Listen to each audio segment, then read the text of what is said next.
Un mari vient chercher sa femme pour une soirée privée. Mais lorsque la vitre de la voiture descend, il découvre une autre femme à la place du passager. Il s'approche sans un mot et ouvre la portière. « Bonjour, madame. Personne ne t'a jamais dit que cette place à côté de lui n'est que pour moi. C'est le directeur Chen qui m'a demandé de m'asseoir ici. Chen Mo, j'attendais cette soirée avec impatience. Je me suis préparé avec soin. Je ne pensais pas qu'une femme qui ressemble à ton premier amour occuperait ma place réservée à l'avant. Une femme fière ne tolère pas qu'on convoite ce qui lui appartient. Descend. Sous la pression de la femme, la secrétaire obéit sans mot dire et monte à l'arrière. La femme s'installe et remarque qu'on a déplacé son siège. Qui ose modifier ma place ? Voyant sa femme en colère, l'homme la rassure avec des paroles mielleuses et lui attache sa ceinture consciencieusement. Mais elle déclare avoir perdu toute envie d'aller à la soirée. Elle se tourne alors vers la secrétaire. Descends et rentre chez toi en taxi. Sans discuter, la secrétaire pleure et quitte la voiture pour rentrer. Mais le lendemain, alors que la femme rentre chez elle, surprend son mari mettant un collier à la secrétaire. En la voyant, il la salue nerveusement, pris en défaut. Mais la femme reconnaît immédiatement sa valeur, au moins 1 million. Une simple assistante nouvellement embauchée. Et tu lui offres un collier à 1 million ? Directeur Chen, une explication s'impose. Contre toute attente, l'homme affirme sans sourciller que la secrétaire a été très efficace. Ce collier est sa récompense. Mais la femme n'est pas dupe. Elle ordonne directement à la secrétaire enlève-le. Enlève-le. À contre-cœur, la secrétaire retire le collier. La femme le prend et le jette sans hésiter dans la poubelle. Puis elle se tourne vers son mari. En effet, tu as raison. Vire-moi 20 millions sur mon compte dans la minute. Avec la mention don volontaire. D'abord, le mari croit à une crise de colère. Mais une seconde plus tard, le vase antique d'un prix exorbitant est fracassé. Sais-tu que ce vase de la dynastie Qing est unique au monde ? Tu viens de le briser. Il te reste 34 secondes. Voyant que son mari ne comprend toujours pas, la femme fixe le célèbre tableau accroché au mur. De mémoire, sa valeur est justement de 20 millions. Devant cela, l'homme réalise enfin que sa femme est sérieuse. 3, 2, fait. 20 millions crédités sur votre compte. Le tableau est ainsi sauvé. Puis la femme l'avertit d'une voix glaciale. Tu connais les limites. Tu sais bien que je ne tolère aucune infidélité. Ne me déçois pas. Le mari promet solennellement d'obéir. Mais le soir même, la femme reçoit un message de son informateur. Son mari est parti à une soirée privée avec la secrétaire. Pire encore, celle-ci a publié leurs photos sur les réseaux pour étaler son bonheur. La femme comprend qu'on défie volontairement ses limites.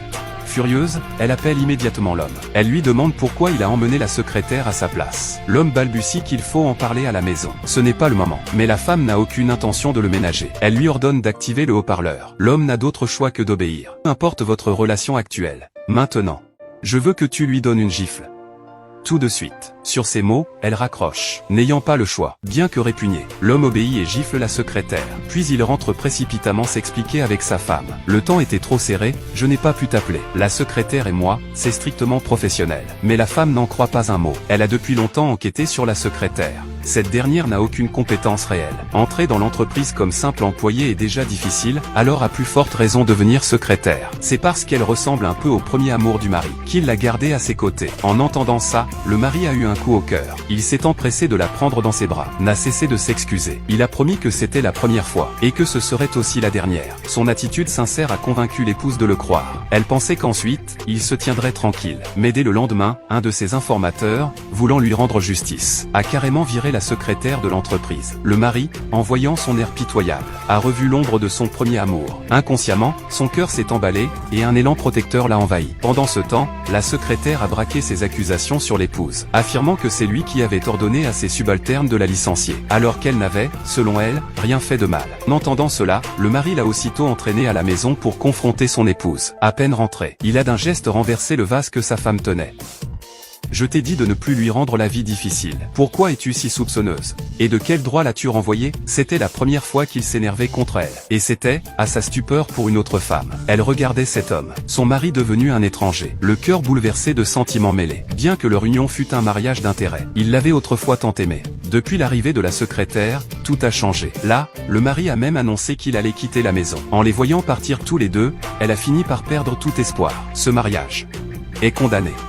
Elle a ensuite appelé son assistant pour qu'il prépare le partage des biens et rédige un accord de divorce. Mais son assistant lui a dit que, dans 15 jours, c'était l'anniversaire de la mère du mari et l'a invité à y assister. Elle a accepté sans hésiter. Elle comptait offrir à son mari un grand cadeau lors de ce dîner de famille. En un clin d'œil, 15 jours ont passé. Depuis le jour où le mari est parti, il n'est pas rentré à la maison une seule fois. Mais la secrétaire fanfaronnait sans cesse sur les réseaux sociaux, exhibant une robe de haute couture après l'autre. Et l'on voyait le mari à ses côtés presque partout. Shen Mohan.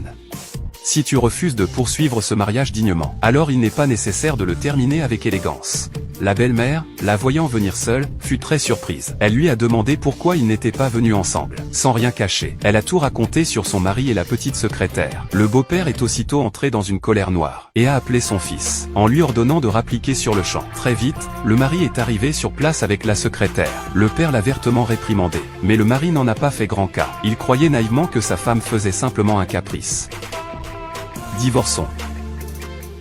Tu fais des choses aussi honteuses. Ta femme s'en va. Tu veux nous faire mourir de rage, ta mère et moi. La secrétaire intrigante a même pris sa défense, affirmant qu'entre eux, il n'y avait qu'un rapport de supérieur à employé, et qu'il n'avait jamais eu le moindre geste déplacé. Mais l'instant d'après, le beau-père a saisi un plateau de fruits et le lui a lancé. Comme on s'y attendait, le mari s'est précipité pour la protéger. Ce geste a suffi pour que tout le monde comprenne la vérité. Le père enrageait, fou de colère contre cet imbécile. J'ai déjà fait préparer l'accord de divorce par l'avocat. Mon assistante le fera parvenir. S'il n'y a pas d'objection, pense à le signer. Lixu. Écarte-toi. J'ai un examen prénatal cet après-midi. Je n'ai pas de temps à perdre ici avec toi. Examen prénatal? Quel examen prénatal? Je suis enceinte. Lixu, tu veux dire que, n'y pense pas. L'enfant n'est pas de toi.